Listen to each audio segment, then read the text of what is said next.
नमस्कार दोस्तों, कैसे हैं। उम्मीद करते हैं आप अच्छे होंगे, स्वस्थ होंगे। फ्रेंड्स, हम आधुनिक भारत की श्रृंखला को स्टार्ट किए हैं, जिसमें से हम पिछले वीडियो में मैसूर राज्य के विषय में चर्चा किया था, हैदर अली के विषय में पढ़ा था, टीपू सुल्तान के विषय में पढ़ा था, आंग्ल मैसूर युद्ध जो आंग्ल मैसूर युद्ध हुए थे उनके विषय में जानकारी की थी। तो फ्रेंड्स, यदि वो वीडियो आपने नहीं देखा तो उसे ध्यान से देखिएगा। इस वीडियो में हम बात करेंगे भारत में ब्रिटिश राज्य का आर्थिक प्रभाव। जब आपका ब्रिटिश सत्ता भारत में आई तो उन्होंने भारत की जो आर्थिक संरचना थी उसमें क्या क्या परिवर्तन किए, क्या प्रभाव पड़ा, उसके विषय में हम चर्चा करेंगे। तो स्टार्ट करते हैं। देखिए, भारत में ब्रिटिश राज्य की स्थापना का मूल उद्देश्य यहाँ के संसाधनों का अधिकाधिक उपयोग करके उसे ब्रिटेन के लिए अधिक से अधिक लाभप्रद बनाना था। भारत में ब्रिटिश राज्य के आर्थिक प्रभावों को हम निम्न भागों में बांट सकते हैं। पहला जो था, उपनिवेशवाद के विभिन्न चरण, भू राजस्व व्यवस्था और संपत्ति का पलायन कैसे किया, कृषि का वाणिज्यीकरण कैसे हुआ, आधुनिक उद्योगों का विकास कैसे हुआ। तो ये 5 चरणों में हम ब्रिटिश का जो शासन था आर्थिक प्रभावों में हम 5 चरणों में बांट सकते हैं, जिसका जो पहला चरण था उपनिवेशवाद के विभिन्न चरण। तो देखते हैं उपनिवेश क्या होता है। देखिए, इसका उपनिवेश शब्द का मतलब देसी भाषा में समझें तो जैसे कोई एक देश किसी दूसरे देश पे जाके वहाँ के जो संसाधन हैं उनको किसी तरीके से जबरन या राजनीतिक या जीत करके किसी भी तरीके से वहाँ के संसाधनों का उपयोग करता है अपने देश के हित के लिए। तो जो देश होगा वो, ये जो व्यवस्था होती है उपनिवेशवाद कहलाती है। और जो देश होगा जहाँ पर संसाधनों का दोहन होगा जिस देश का, उसे उपनिवेश कहते हैं। तो देखते हैं इसका।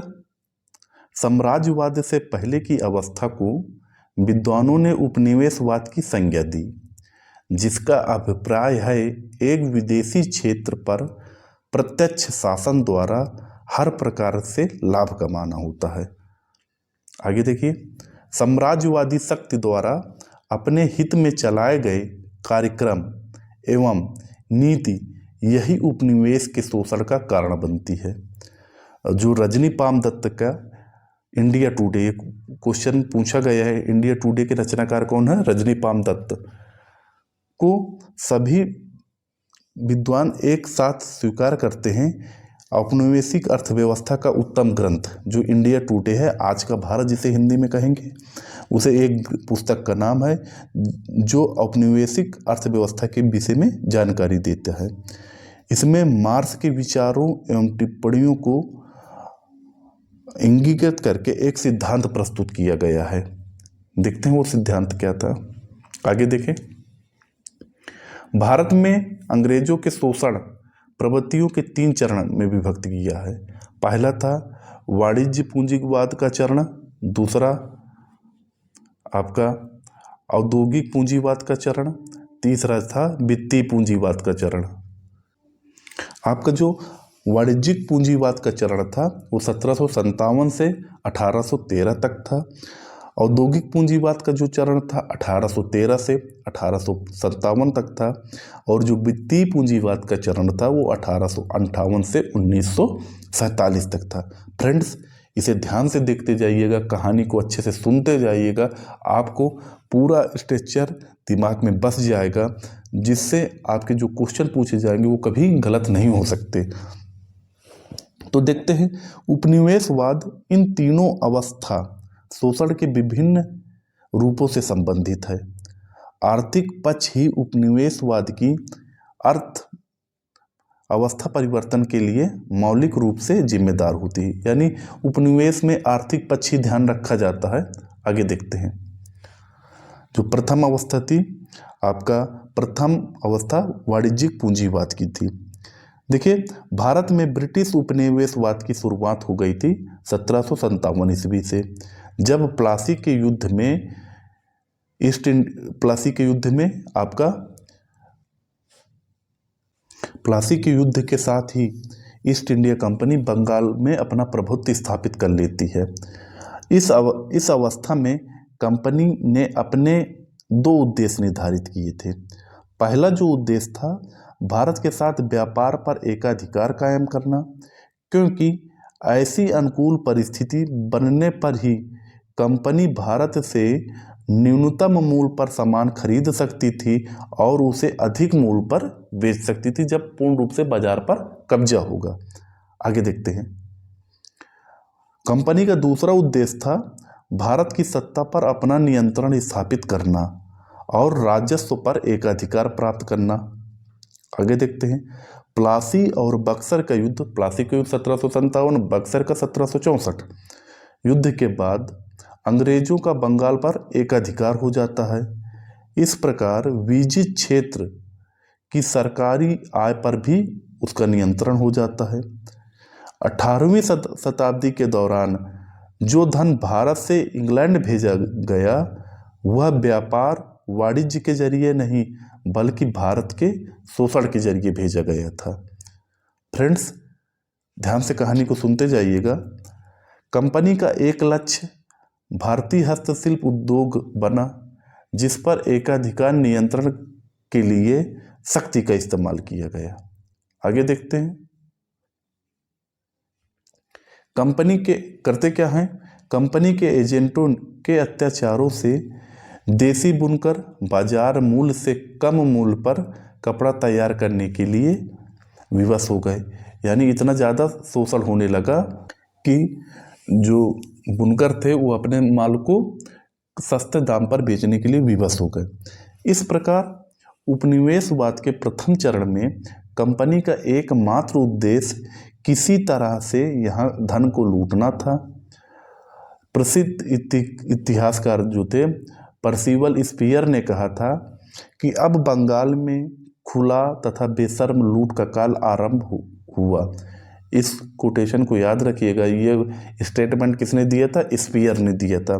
तथा पनिक्कर ने कहा था कि 1765 से 1772 ईस्वी का जो काल था वो डाकुओं का काल था, यानी डाकुओं का राज्य था। आगे देखते हैं। औद्योगिक पूंजीवाद का जो चरण था 1813 से 1857 ईस्वी के बीच।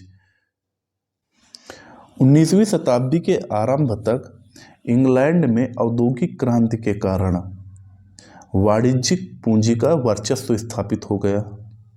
आगे देखते हैं। इंग्लैंड में पैदा हुए नए उद्योगपति वर्ग की जरूरतें थी वो व्यापारिक वर्ग से अलग थी। उनके लिए उपनिवेश ऐसे बाजार के रूप में था जहां पर वे अपने औद्योगिक उत्पादों को बेचकर मुनाफा कमा सकते थे। साथ ही वे इन उपनिवेश से सस्ती दर पर कच्चे माल और खाद्यान्न प्राप्त कर सकते थे। यानी अब इनको था कि इंग्लैंड में औद्योगिक क्रांति हुई। जब औद्योगिक क्रांति हुई तो वहाँ बहुत फैक्ट्रियाँ लगी। अब फैक्ट्रियों का जो माल होगा, जो एक उत्पाद प्रोडक्ट बनेगा, उसको बिकने के लिए बाजार चाहिए। तो भारत से अच्छा कोई बाजार था नहीं और भारत से कच्चा माल यानी भारत पर बेचते थे और भारत से कच्चे माल ले जाकर अपने यहाँ बनाते थे, वहाँ से लाकर यहाँ बेचते थे। आगे देखते हैं। साम्राज्यवाद के इस चरण में योजनाबद्ध तरीके से भारतीय हस्तशिल्प उद्योग का विनाश हुआ। देखते हैं। उद्योगों का जो भारतीय हस्तशिल्प उद्योग थे उनका पूर्ण रूप से विनाश हो गया। कारण क्या था कि यहाँ से आप निर्यात कर रहे हैं तो निर्यात कर दीजिए, बाहर से ला रहे हैं तो आयात कर दीजिए। तो इतना ज़्यादा आयात निर्यात करते थे कि वस्तुओं का दाम ज़्यादा था। स्वाभाविक से बात है, बाजार में सस्ती वस्तुओं की मांग ज़्यादा बढ़ती है। तो इसलिए जो भारतीय हस्तशिल्प उद्योग था वो नष्ट हो जाता है। देखिए, तो भारतीय हस्तशिल्प के माल को पहले विदेशी और फिर भारतीय बाजार से बाहर कर दिया गया। इसमें करते क्या हैं? इस नीति को कार्य रूप देने के लिए विभेदकारी आयात व निर्यात कर लगाए जाते थे। भारत आने वाली सूती कपड़ों पर आयात की मात्रा 3 से 5% थी कर, जबकि निर्यात कर था 10% था। इसका परिणाम यह हुआ कि भारत में कपड़ा, बर्तन, कागज, चीनी, लोहा, कांच आदि उद्योग क्या हो गए, नष्ट हो गए धीरे धीरे करके। आगे देखते हैं फ्रेंड्स, हस्तशिल्प उद्योगों के बर्बाद होने का सीधा प्रभाव भारत के आयात निर्यात की प्रगति पर पड़ा। भारत में निर्यात विनिर्मित वस्तुओं का न होकर कच्चे माल का होगा, यानी भारत अब अपनी वस्तुएं नहीं बेच रहा, सिर्फ कच्चा माल ही जा रहा भारत से। इसके अलावा खाद्यान्न के निर्यात में वृद्धि हुई, परिणाम स्वरूप यह हुआ कि अनाज की कमी हो गई। कारण यह था कि जैसे इंग्लैंड में औद्योगिक क्रांति आई तो सारे लोग उद्योग की तरफ देखने लगे, कृषि का कुछ नहीं, कृषि की तरफ कोई ध्यान नहीं देता था। तो भारत से क्या हुआ, भारत से अनाजों का जो उत्पादन होता था खाद्यान्न का, वो इंग्लैंड भेजा जाता था। तो यहाँ अनाज की क्या हो जाती है, कमी हो जाती है, तो जिससे खाद्यान्न के मूल्य में वृद्धि होगी। दूसरी ओर ब्रिटेन में सूती कपड़ों पर आयात में लगातार वृद्धि हो गई। भारत में आर्थिक शोषण के नए रूपों में अंग्रेजों को कुछ विकासात्मक कार्य भी किए। भाई इतना शोषण तो कर रहे, लेकिन इनको मजबूरी बस कुछ विकास के कार्य भी करने पड़ा। जैसे क्या थे, कच्चे माल को जैसे तैयार माल को देश के भीतरी भागों तक पहुंचाने के लिए, खाद्यान्नों को बंदरगाह तक लाने के लिए, यातायात के साधनों के विकास और मार्गों की सुरक्षा के लिए ब्रिटिश शासक क्या हुए, मजबूर हुए। भाई बंदरगाह तक माल कैसे आएगा, अन्य सामान कैसे आएगा, और जो आयात होता था उनको गांवों तक पहुंचाया कैसे जाए। तो इसके लिए क्या किया गया, रेल मार्ग, सड़क मार्ग को क्या किया गया, दुरुस्त किया गया। और जाहिर सी बात है कि इनकी रास्तों में सुरक्षा करने के लिए पुलिस प्रशासन, जिन्हें चौकियों का विकास हुआ, आदि कार्य किए गए। इसी परिप्रेक्ष्य में सर्वाधिक क्रांतिकारी जो विकास था वो रेलवे का विकास माना जाता है। इसके अलावा अंग्रेजी पढ़े लिखे कर्मचारियों की आवश्यकता महसूस होती है, जिसके कारण एक नई शिक्षा व्यवस्था लाने के लिए मजबूर होते हैं। साम्राज्यवाद का यह दूसरा चरण भारत में अनेक प्रकार के परिवर्तन लेकर आता है, जिससे भारतीयों के बीच राष्ट्रवादी भावना काफ़ी ज़्यादा मजबूत होती है। फ्रेंड्स देखिए, अभी तक हम पढ़ चुके वाणिज्यिक पूंजीवाद और औद्योगिक पूंजीकरण, यानी अब इंग्लैंड के जो व्यापारी थे उनके पास काफ़ी ज़्यादा पूंजी आ जाती, तो अब इस पूंजी को कैसे निवेश करें। तो जो अगला चरण आता है वित्तीय पूंजीवाद की अवस्था आती है। यह अवस्था जो होती है 1857 से लेकर 1947 तक होती है। तो देखते हैं इसमें क्या होता है। 1858 से 1947 के मध्य वित्तीय पूंजीवाद का चरण रहता है।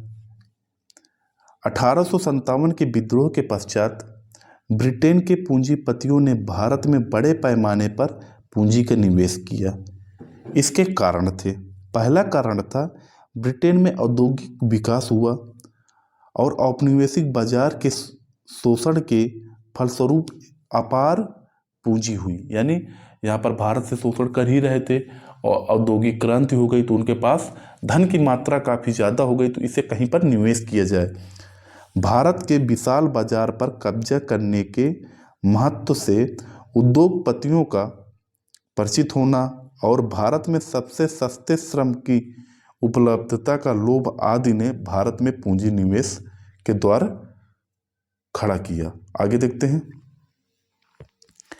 यह निवेश मुख्यतः रेल, सड़क, सिंचाई, कोयला, खानों, बैंकिंग, सरकार को कर्ज देने में किया गया। आगे देखते हैं। 1858 ईस्वी में जब कंपनी के शासन का अंत हुआ तो भारत पर 7 करोड़ पाउंड का कर्ज था। यह कर्ज 1939 में 88 करोड़ 42 लाख रुपए हो गया। कर्ज की यह राशि उन कार्यों के लिए थी जिनका भारत और उनकी जनता से कोई सरोकार नहीं था। भारत में वित्त पूंजी के निर्यात के परिणाम स्वरूप भारत में औद्योगिक विकास नहीं हुआ और भारत का अतिरिक्त आय मुनाफे के रूप में बाहर गया तथा भारत विदेशी पूंजी के चंगुल में फंसता चला जाता है। आगे देखते हैं क्या होता है। जो ब्रिटिश साम्राज्य भारत में पूर्व स्थापित सभी आकृतियों की शासन व्यवस्था से पूर्ण रूप से भिन्न था।